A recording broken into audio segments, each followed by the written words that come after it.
on va parler d'innovation et notamment d'innovation de rupture. On va se replonger un peu dans un monde beaucoup plus réel aujourd'hui avec nos petits bras musclés, avec nos équipes, avec nos entreprises, avec l'environnement économique et réglementaire et environnemental dans lequel on évolue. Comment est-ce qu'on fait pour conduire l'innovation de rupture? Et dans mon panel ici ce soir, j'ai des personnes qui sont créateurs, fondateurs ou dirigeants de start-up, de sociétés dont l'ADN est profondément lié à l'innovation. Mais pas que, et d'ailleurs je vais commencer peut-être par Pascal. Pascal, tu travailles chez Socotec. Votre métier est un métier particulièrement physique, vous êtes au contact direct du bâtiment, de l'immeuble, des tuyaux, des prises, et voilà, comment est-ce que, en partant de cette réalité très pratique, très pragmatique, on parle beaucoup de digital, d'innovation de rupture. Qu'est-ce que ça veut dire pour toi et qu'est-ce que ça veut dire pour Socotec? Oui, alors effectivement, on est un peu loin du métaverse, même si on espère un jour pouvoir faire du contrôle aussi de bâtiments ou de terrain dans le métaverse, pour augmenter effectivement notre business. Blague à part, effectivement, notre métier chez Socotec, et vous le connaissez tous particulièrement, c'est le contrôle et l'inspection autour donc des assets et des bâtiments. Néanmoins, on a aussi une grosse partie de notre business qui est opérée sur le monde de l'immobilier, et ça, j'allais dire, c'est aussi des missions qui sont un peu moins connues aujourd'hui dans le monde de l'immobilier, donc à travers des missions de technical due deal ou de vendor due deal, des missions de qualification de la vétusté des équipements. On travaille aussi beaucoup à opérer des plans pluriannuels de travaux, par exemple sur des patrimoines immobiliers. Très bien. Et dans ce contexte-là, donc vous êtes entre guillemets, vous manipulez les objets réels, les opérateurs de tes équipes transforment cette expérience réelle en données. Donc vous êtes producteur de données. Et en quoi le fait finalement d'être possesseur, entre guillemets, ou en tout cas à l'initiative de cette création de données, comment est-ce que ça vous a donné l'idée de vous projeter dans une transformation digitale et pour créer de la valeur? Alors tout à fait, le sujet en fait de la transformation digitale, il s'est d'abord opéré à travers la refonte de beaucoup d'outils opérationnels pour notre business, avec un décalage du focus autour déjà de la donnée, et notamment sous l'impulsion du BIM il y a quelques années aujourd'hui, où on a compris qu'il fallait à un moment donné déporter finalement notre regard sur les données qui étaient toutes cloisonnées finalement dans les rapports qu'on vous envoie, qui sont opposables, hein, c'est les rapports qu'on émet aujourd'hui, et donc de comprendre que finalement la valeur et la donnée n'étaient pas forcément dans le rapport, mais dans l'analyse de risque, dans l'inspection et dans les avis qu'on émet aujourd'hui sur le patrimoine. Et le deuxième corollaire de ça, ça a été aussi de comprendre qu'aujourd'hui, finalement, au sein de tout ça, pour pouvoir organiser cette production de données, j'allais dire très terre à terre, hein, c'est conforme, c'est pas conforme, c'est plutôt en bon usage ou en mauvais usage aujourd'hui, ben, il a fallu à un moment donné aussi pivoter sur la partie création d'une manière informatique d'un objet bâtiment qui n'existait pas chez Socotec. Pour donner un exemple très concret, aujourd'hui, nous, on est organisé à travers une structuration. On a des clients pour qui on génère des affaires et pour lesquels on opère des missions et qui ont un livrable qui est justement ce document. Et aujourd'hui, on a, à travers cette structuration d'informations dans notre ERP, on n'avait pas la partie la plus importante qui est l'asset, le bâtiment en tant que tel. Et donc ce qu'on a créé en termes d'innovation digitale aujourd'hui, c'est de pouvoir à un moment donné centraliser toute la liste des bâtiments, mais pas que les bâtiments, mais aussi à l'intérieur, leur niveau, leurs étages, leur équipement, toute la description finalement des actifs sur lesquels on opère dans une base centralisée et qui va nous permettre tout simplement ensuite de pouvoir désiloter finalement l'information aujourd'hui. Dit concrètement, un opérateur dans une agence de Socotec travaille sur le bâtiment dans lequel nous sommes aujourd'hui pour une mission de contrôle technique, on va pouvoir récupérer plein d'informations.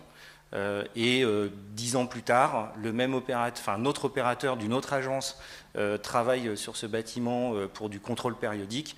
Et ben, avec la clé bâtiment, on va être capable de relier les deux informations ensemble. On est content de faire le lien avec la table ronde de tout à l'heure dans laquelle on parlait justement de cette identification du bâtiment, se recentrer sur cet objet-là. C'est marrant de voir comment en partant du terrain, du contrôle, de l'analyse du bâtiment physique, voilà, vous en êtes venu à évoluer naturellement sur cette dimension. On reviendra peut-être un peu plus tard, Pascal, sur la façon dont vous avez conduit le changement dans une entreprise effectivement plus classique, parce que je vais peut-être céder la parole dans un deuxième temps à Caroline pour parler de Willow. Effectivement, ces données captées, ces données structurées, transmises, mises à disposition, c'est l'ADN de Willow, et tu es venu, entre guillemets, porter cette offre qui est d'origine australienne sur la France. Alors, pourquoi s'implanter en France? Pourquoi faire? Quelle était l'opportunité et voilà, quelle est votre approche dans ce domaine? Oui, alors merci Arnaud. Donc Willow, comme vous l'avez présenté, on est une entreprise australienne, donc une entreprise de jumeaux numériques. Donc le jumeau numérique, qu'est-ce que c'est? Pour simplifier, c'est une représentation digitale d'un asset physique et dans l'immobilier du bâtiment. Donc on collecte, on structure, on normalise toutes les données du bâtiment pour en donner des informations en temps réel, fiables, pour améliorer les performances. Donc oui, Willow, c'est une compagnie australienne qui a été fondée en 2017 par Josh Ridley. Moi, ça fait déjà plusieurs années que je suis en Australie, et quand j'ai rejoint Willow il y a bientôt 2 ans, on avait déjà commencé à travailler sur un bâtiment à Paris. Moi, assez rapidement, mon focus s'est orienté vers la France et l'Europe.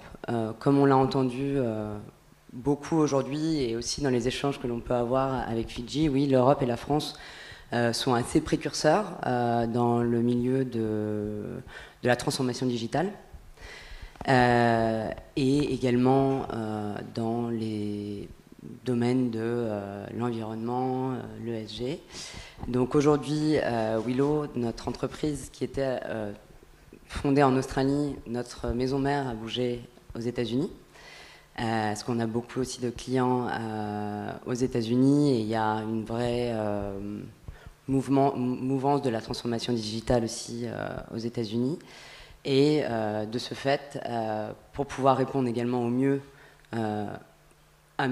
aux clients que nous avions déjà ici, et pour être plus compétitifs, c'était devenu essentiel pour nous de s'implanter en France.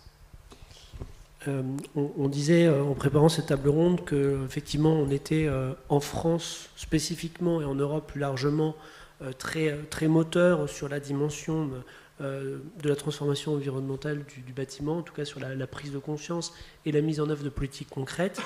En quoi cela constitue-t-il un terreau favorable au développement d'une solution de jumeaux numériques? Enfin, quelle peut être, entre guillemets, la pertinence de cette approche dans ce contexte? Oui, alors, donc Willow, on prend les données du bâtiment, et donc quelques cas concrets pour améliorer la performance énergétique et répondre au défi aujourd'hui qui est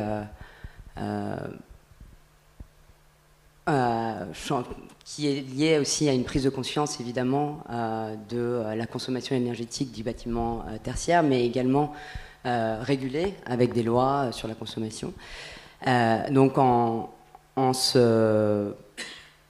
le Digital Twin permet donc de vous donner en temps réel la consommation énergétique de votre bâtiment, et non plus juste à la fin du mois avec des factures, et de ce fait d'adapter votre comportement à cette consommation et à adapter le comportement de vos occupants et de vos équipes.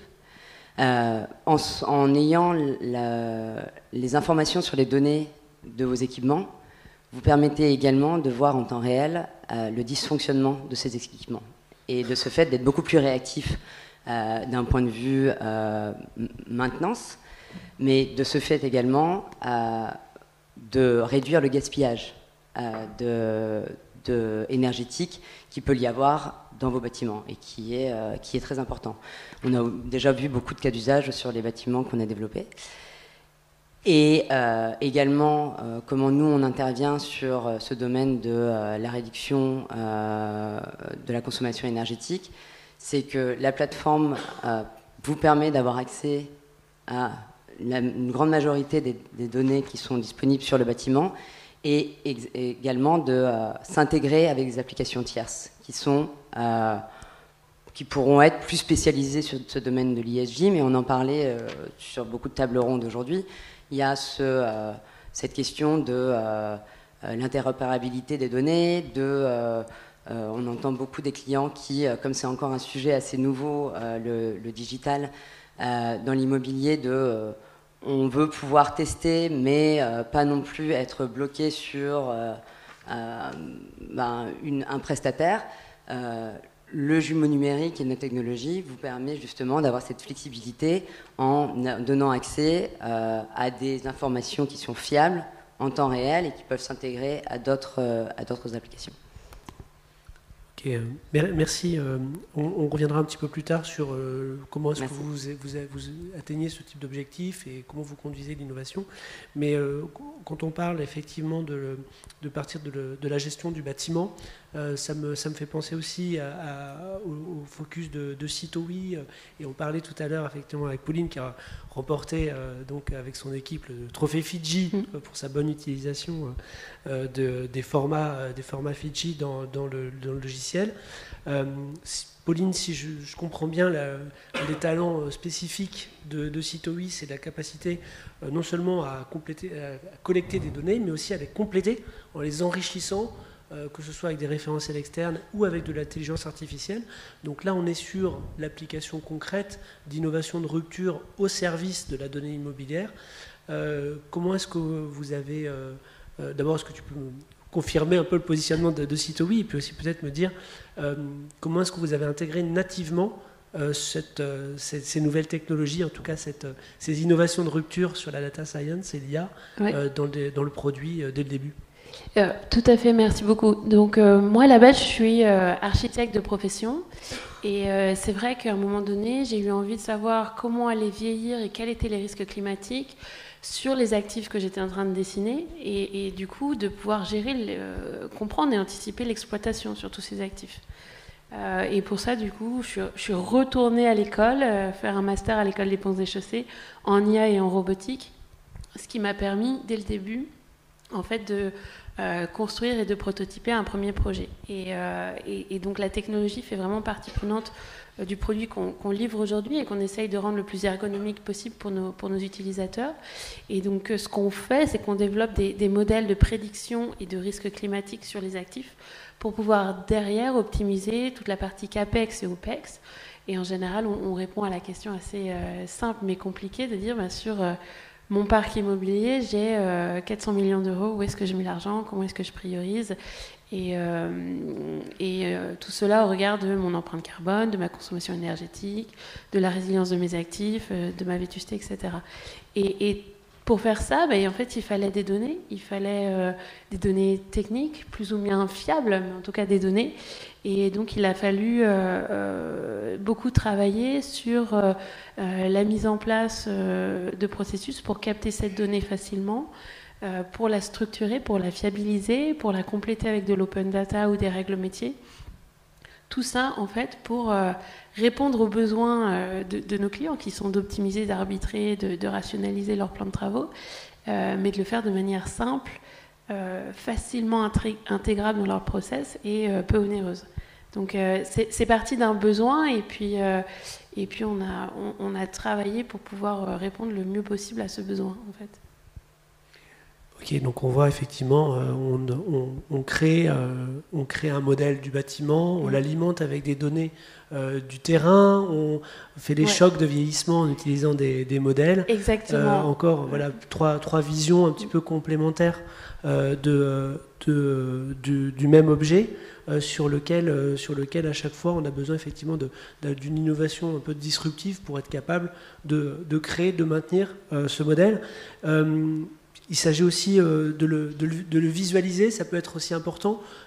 Stanislas, le sujet pour moi de BIM Data, c'est aussi d'être capable justement d'avoir une visualisation particulièrement exploitable justement de ces fameuses données, de ce modèle numérique du bâtiment.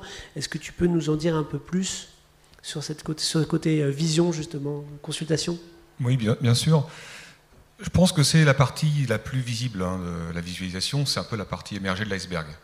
La réalité, c'est qu'on va travailler d'abord sur quelles données chez nos clients. Ça peut être pas mal de typologies de données, ça va être de la 3D, de la 2D, des manuels d'installation, des notes de calcul. Et finalement, le rendu qu'on va fournir au client final, ça va être un rendu avec une visionneuse, effectivement. Mais cette visionneuse, en soi, elle n'apporte pas de réponse à des problématiques. On a parlé beaucoup d'usages aujourd'hui. Donc cette visionneuse, on va l'intégrer dans les écosystèmes de nos clients, leurs ERP. Donc c'est vrai qu'aujourd'hui c'est amusant parce qu'il y a Intent avec qui on bosse, Citovi qui a fait une intégration, Socotec qui est aussi un partenaire qui nous intègre depuis très longtemps, qui nous a fait confiance dès le début. Donc on a bien sûr ce côté qui frappe souvent et qui a beaucoup servi le BIM au démarrage et qui le dessert un petit peu aujourd'hui parce que c'est tellement séduisant qu'on en veut tout de suite. On veut absolument cette interface visuelle qui va permettre de mieux comprendre ce qui se passe dans le bâtiment, de pouvoir finalement, je dirais, contextualiser certaines informations, des informations qui peuvent être des ordres de service, ça peut être des informations qui vont être extraites, notamment des quantitatifs, ou tout simplement de la donnée chaude de capteurs qu'on va aller visualiser dans une visionneuse. La promesse client, finalement, c'est de dire vous êtes dans un environnement très fragmenté en termes de données, et là on ne parle que des données techniques, donc je ne parle pas du reste, fragmenté en termes de fournisseurs sur un bâtiment, parce qu'on le voit notamment en tertiaire, quand on est sur un bâtiment qui appartient au même propriétaire, d'un bâtiment à l'autre, on va avoir un différent property, un différent facility, des occupants qui seront monolocataires, multilocataires, avec des besoins et des outils qui sont complètement différents. Et donc un écosystème informatique, on peut dire, autour du bâtiment qui va être assez éclaté. Donc l'idée pour nous, c'est de dire, on vous permet d'aller reprendre, on pourrait dire votre DOE pour faire simple, toutes les données de votre bâtiment technique, et derrière le visualiser, faire marcher de la 2D avec de la 3D, une note technique avec un plan ou de la 3D à nouveau, un contrôle technique Socotec qui va s'intégrer automatiquement dans cet environnement-là, et derrière déporter là où il y a de l'usage. Et l'usage, il est où? Il est chez l'asset, chez le property, chez le facility, chez le locataire, dans ses propres outils. Donc finalement, pour répondre à la question, la visionneuse, comme on la conçoit, elle est faite pour être déportée et interagir avec des bases de données qui vont contextualiser des problématiques métiers dans un environnement visuel.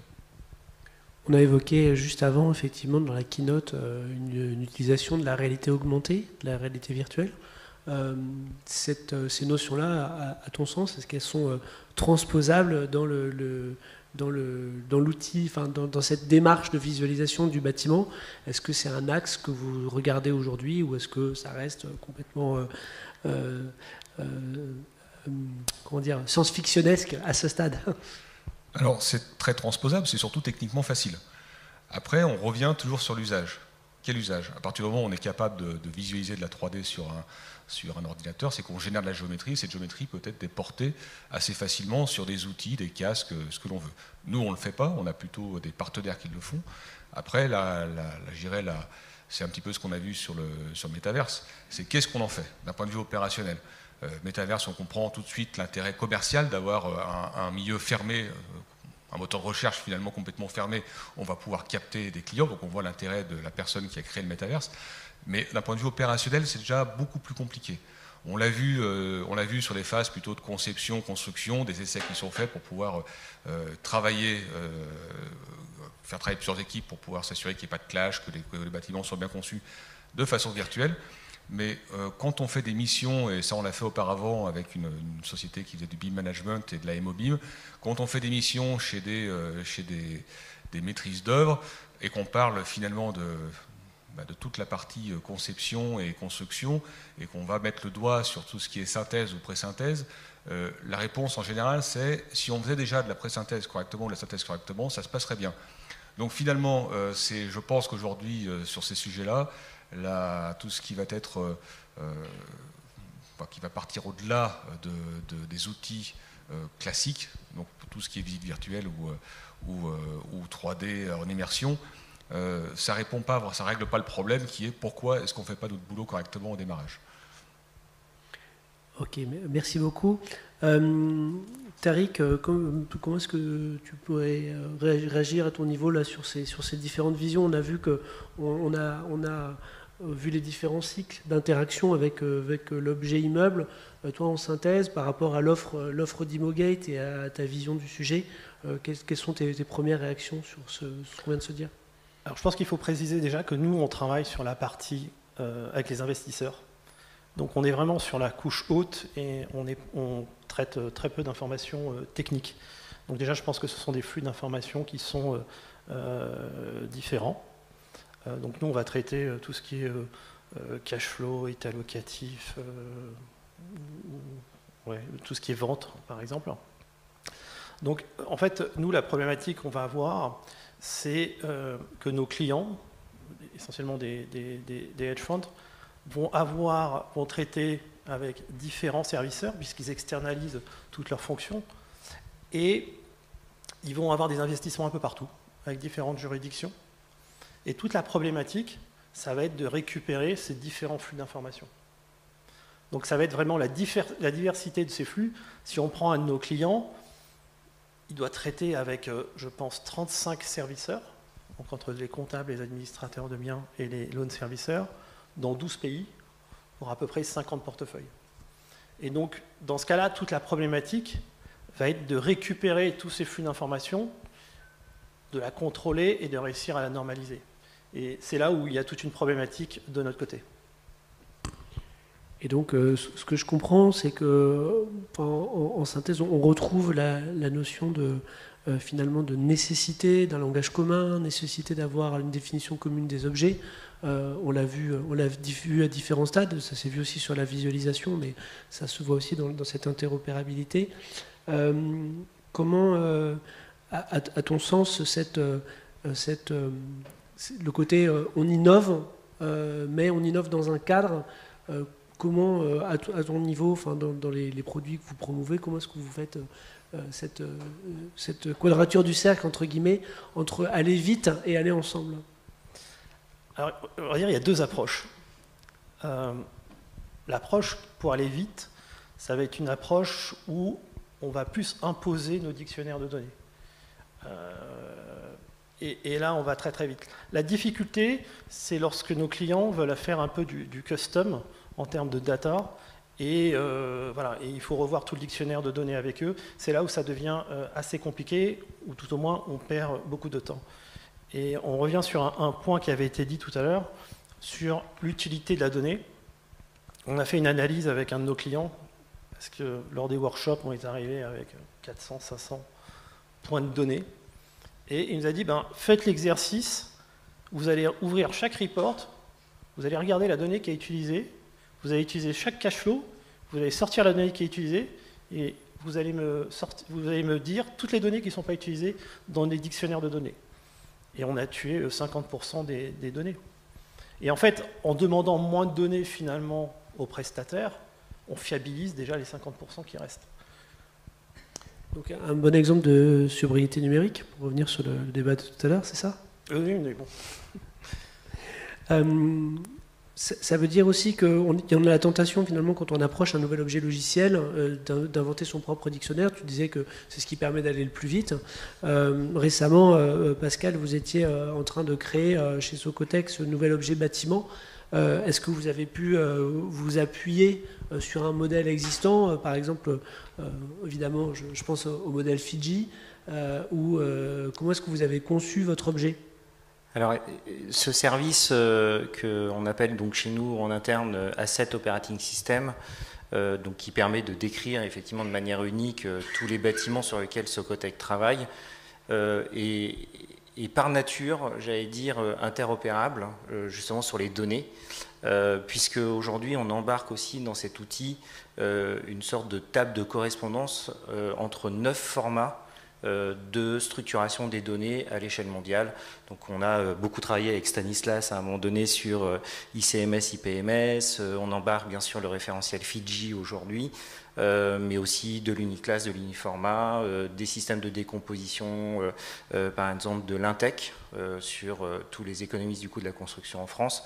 Donc en gros, nous ce qu'on perçoit aujourd'hui dans notre industrie, c'est que sur ces dictionnaires de données, malheureusement aujourd'hui, on n'est pas encore suffisamment mature pour pouvoir parler qu'une seule langue, tous ensemble. Et donc c'est la raison pour laquelle nous aujourd'hui, à travers cette structuration de données en interne pour Socotec, on essaye de parler du multilangue et on fait des efforts justement pour rendre nos données exposables, interopérables avec notre écosystème et nos clients. Pauline, à contrario, on venait d'en parler justement dans le cadre de ce trophée. Hein, tu as été amené, avec ton équipe, à intégrer dans Citowi le dictionnaire Fiji Data, notamment sur le plan pluriannuel de travaux. Cet adossement à un référentiel de place, quel bénéfice il vous a apporté, qu'est-ce que tu en tires toi comme retour d'expérience? Oui, complètement. Alors pour nous, c'est extrêmement important, à la fois en interne, dans la relation avec les autres éditeurs et pour notre client. Donc le fait de pouvoir s'appuyer sur une structuration existante qui va, je l'espère, se développer, ça permet déjà de structurer tout un process en interne. Ça permet de dialoguer avec d'autres éditeurs, puisqu'aujourd'hui on est quand même dans un monde où l'interopérabilité est de mise, et tous ceux qui ne s'y mettent pas encore sont un peu en retard quand même. Donc pour ça, il va falloir parler des langages et pouvoir communiquer. Et ça permet, par exemple, quand on travaille avec des AM et des PM, de favoriser la communication entre ces deux mondes et de gagner beaucoup en productivité. En fait, si la filière aujourd'hui avait un langage commun, je pense qu'on gagnerait tous beaucoup et énormément en productivité. Donc c'est vraiment ça qu'on va chercher nous aujourd'hui. Et puis toute l'interopérabilité, aujourd'hui on y croit. On pense vraiment que sur le monde de demain, il n'y aura pas un seul énorme logiciel, mais il y aura plusieurs logiciels avec des flux, on va communiquer, ce sera rapide, ce sera efficace, ce sera pertinent. Aujourd'hui, on n'y est pas encore, mais on va y arriver. On parle pas mal de flux, d'échanges, et puis tout à l'heure, Caroline, tu évoquais cette notion de temps réel. Tu disais, par rapport à la restitution que faisait Willow de la compréhension de l'immeuble, cette notion de temps réel. Donc temps réel qui dit apaisation, dit data stream plutôt que, ou data flow plutôt que data lake ou data mart. Hein. Donc on est vraiment sur une vision très très dynamique de la donnée. Dans le produit Willow, dans la plateforme, la façon dont vous avez pensé tout ça, comment entre guillemets, cette vision très dynamique, comment est-ce qu'elle se décline? Comment est-ce que tu parlais beaucoup de temps réel tout à l'heure? Oui. Concrètement, qu'est-ce que ça Je vais te donner quelques cas d'usage. Donc, la plateforme collecte toutes les données du bâtiment pour, comme je disais, permettre de comprendre en temps réel les comportements des équipements. Quelques cas d'usage qui ont du coup aussi un impact assez important sur l'utilisateur ou l'occupant du bâtiment. D'une part, déjà, en termes de maintenance, on arrive du coup à une maintenance qui est beaucoup plus proactive et efficace, en permettant de donner à les équipes de maintenance, les équipes qui managent le bâtiment, des outils qui leur permettent de voir des dysfonctionnements en temps réel. C'est-à-dire qu'au lieu de s'apercevoir qu'un équipement, un compteur ne marche plus et de s'en rendre compte parce qu'il y en a 700 dans un bâtiment, tu t'en rends compte en mode plusieurs semaines. Là, grâce à des rule engine, des règles qu'on a mis en place sur la plateforme, ça te permet d'avoir une alerte qui te dit... Du coup, pour l'utilisateur ou l'occupant du bâtiment, ça permet d'avoir une efficacité qui est beaucoup plus grande, d'avoir une disruption de sa vie dans le bâtiment qui est minimale, parce qu'il y a moins de panne, ou en tout cas une réparation plus rapide. Également, du coup, on en revient à cette idée de performance énergétique, le fait qu'il y ait qu'on agisse un peu plus rapidement. Il y a un gaspillage énergétique qui est également réduit. J'en parlais tout à l'heure sur cette histoire d'énergie, sur la problématique de l'énergie. De pouvoir avoir en temps réel des informations sur l'énergie permet d'adapter plus rapidement aussi le comportement des équipes qui managent le bâtiment et des occupants pour arriver au target de bas carbone ou de réduction énergétique. D'autres exemples assez concrets de cas d'usage, les données que on s'intègre à tous les capteurs qu'il y a sur le bâtiment. Donc on a des informations qui sont sur les températures, par exemple, du bâtiment à chaque coin de chaque étage par locataire, qui permet de savoir assez rapidement si ton locataire évolue ou travaille dans un environnement qui est standard, entre 20 et 23 en fonction ou 23-26 degrés l'été. Et surtout d'agir si ce n'est pas le cas, donc d'éviter d'avoir des problèmes contractuels avec tes locataires, des locataires qui se plaignent, et tout ça dans un but de fidéliser tes clients, d'attirer le plus d'occupants et surtout de s'assurer que les baux vont être renouvelés. Un autre exemple est aussi l'utilisation des espaces, comment s'assurer que tes espaces sont bien utilisés en se connectant à des capteurs IoT de présence pour s'assurer que l'espace est utilisé de la meilleure façon pour répondre aux besoins de ton locataire et de ton occupant.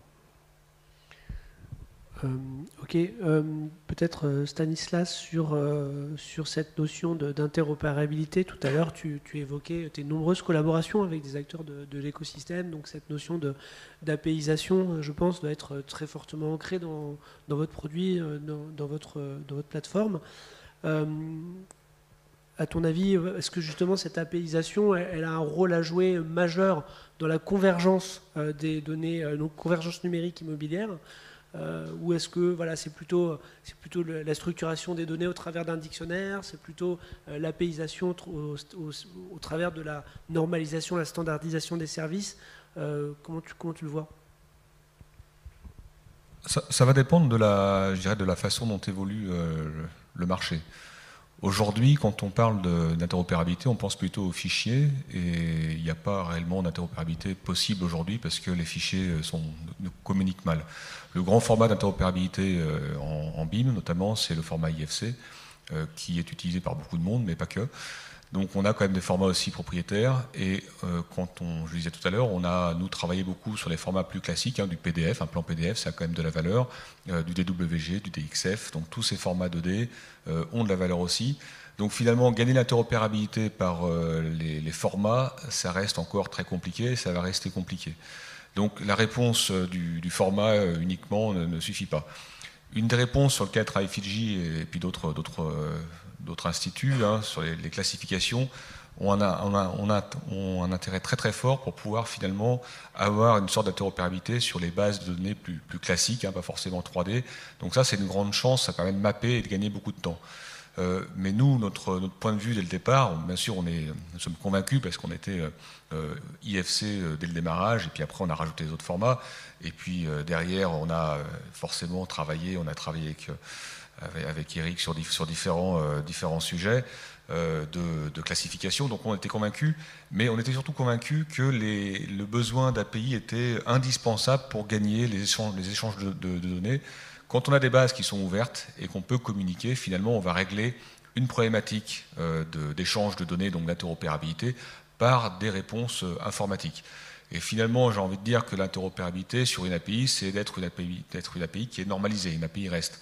Donc quand on respecte les principes d'une API bien documentée, on peut s'intégrer, s'interfacer très facilement, et on va gagner finalement l'interopérabilité par des outils informatiques. Et je pense que ça va rester le cas pendant quelques années, le temps que l'industrie arrive à se mettre d'accord sur des formats de fichiers et des classifications communes.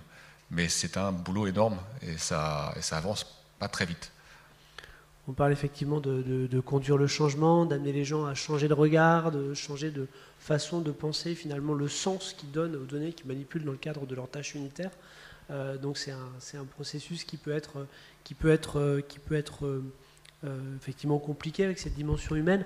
On parlait de conduite de changement tout à l'heure, notamment avec toi Pascal, sur cette conduite du changement autour de la création de ce nouvel objet.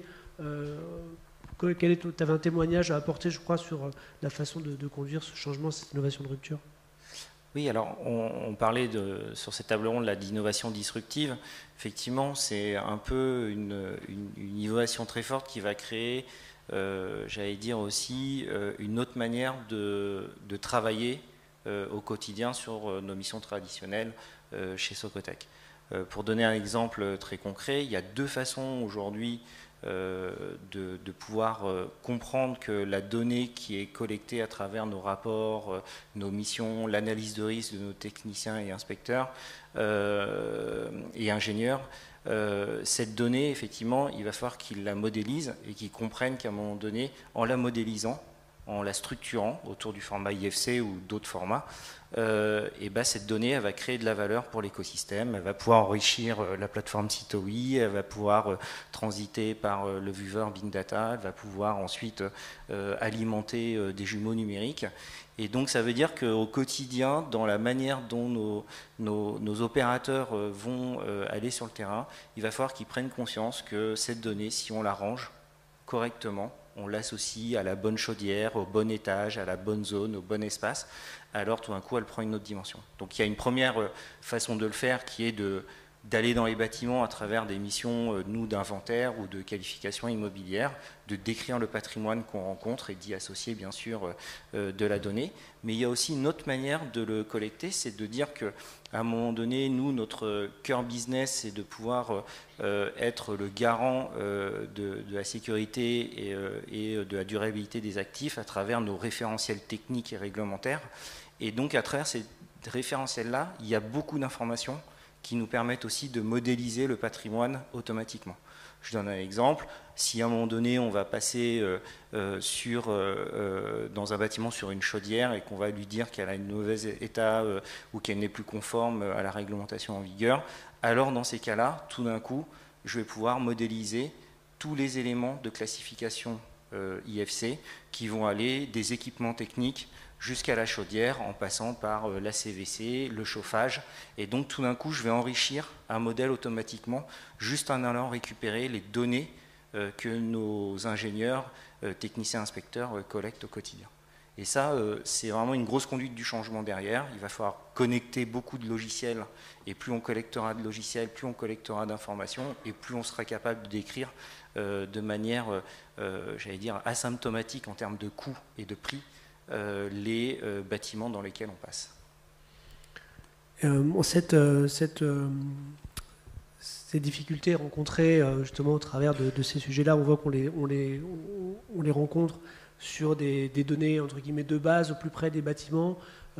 Tarek, à ton niveau, tu as une vision un peu plus globale, un petit peu plus high level entre guillemets côté financier, côté fonds, ce qu'on évoquait tout à l'heure.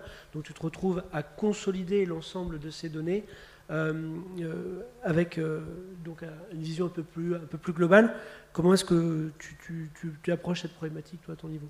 Alors nous, c'est l'enjeu. C'est vraiment, on met en place un outil, mais on aide à mettre en place une gouvernance de données.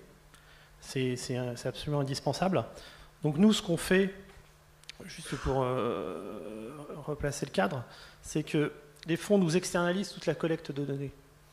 Donc nous, on reçoit les informations des 50 serviceurs, on la met en qualité, on la transforme dans un flux unique, c'est le dictionnaire de données. Et le dictionnaire de données, on parlait d'interopérabilité, mais il faut aussi s'intégrer qu'au sein d'une société, arriver à avoir un dictionnaire de données unique, c'est déjà un gros challenge avec les définitions claires. Et ça, c'est la base qui permet ensuite d'échanger avec les serviceurs.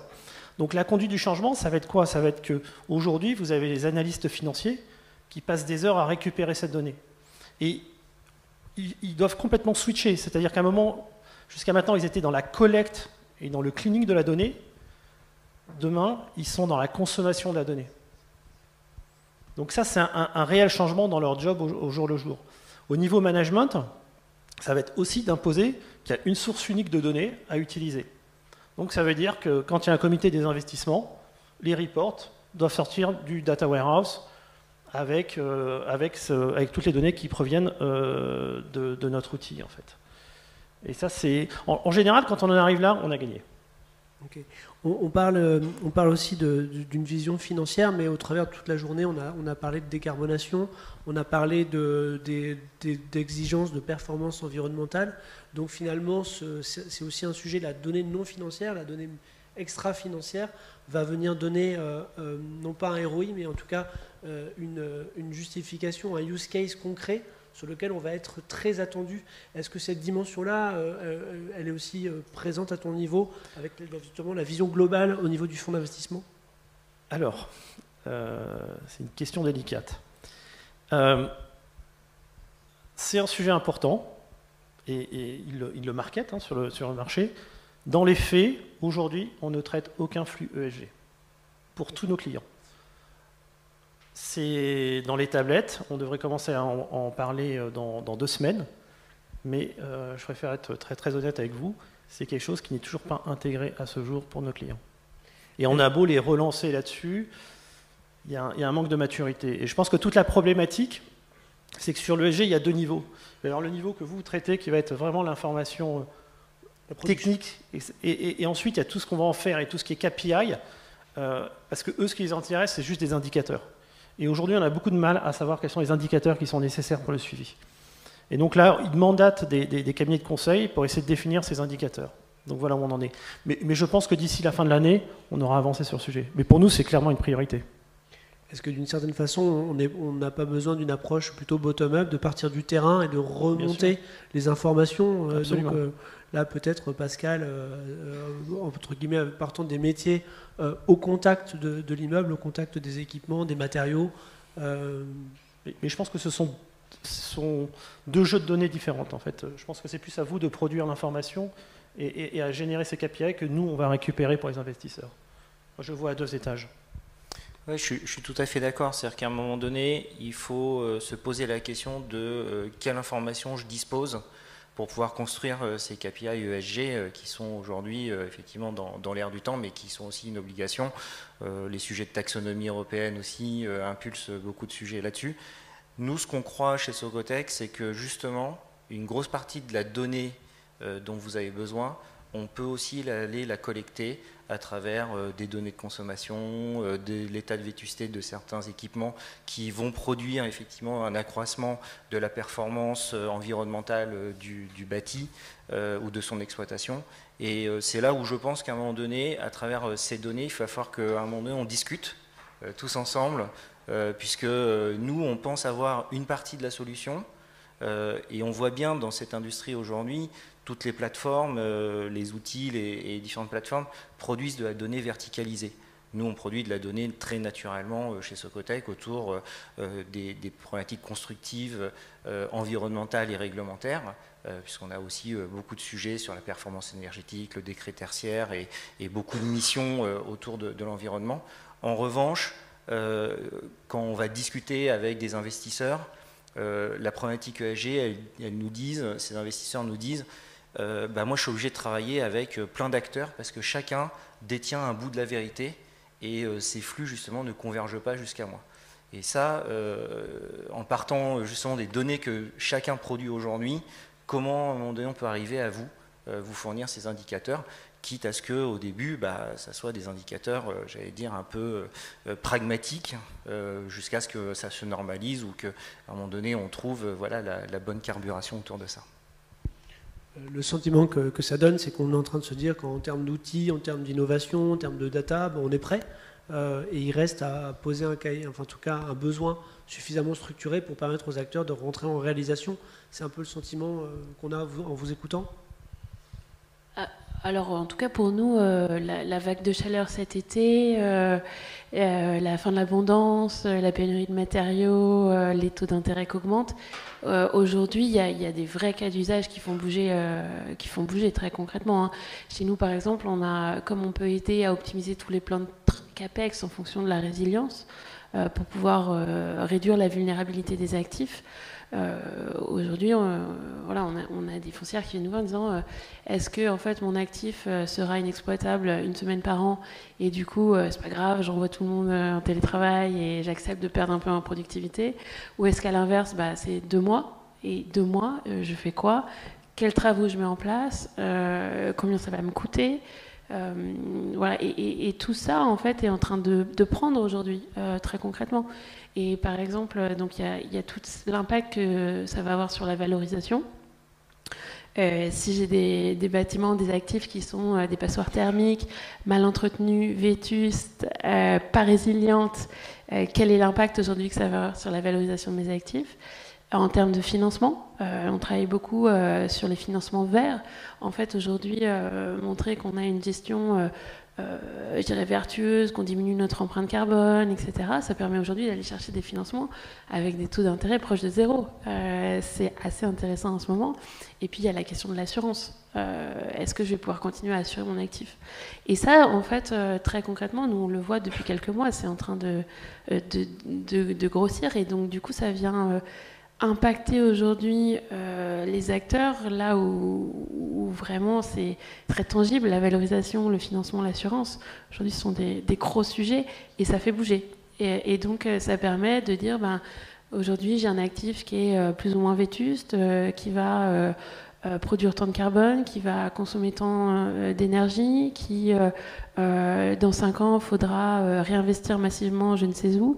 Et ça n'a pas la même valeur qu'un actif bien entretenu, résilient, qui ne produit pas autant de carbone, etc. Donc aujourd'hui, vraiment, ça bouge, pour le coup.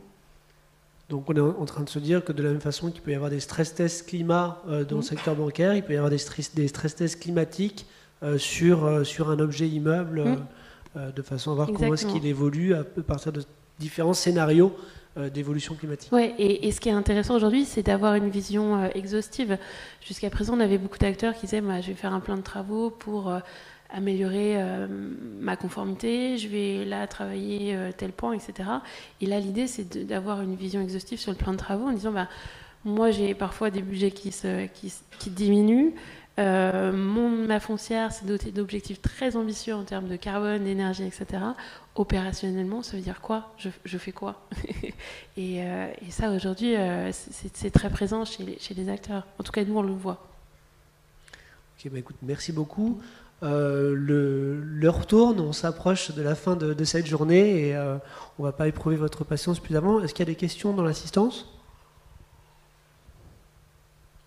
Non. Donc, en conclusion, moi, ce que je retiens des échanges, c'est effectivement qu'on a tous évoqué la nécessité de l'interopérabilité, le partage de référentiels communs, la notion d'avancer ensemble sur ces objectifs, et que l'innovation de rupture peut finalement aussi être un des axes d'atteinte pour faire face aux défis climatiques qui s'offrent aussi à la profession naturellement. Et je rends le micro à Eric. Merci beaucoup à tous les 5.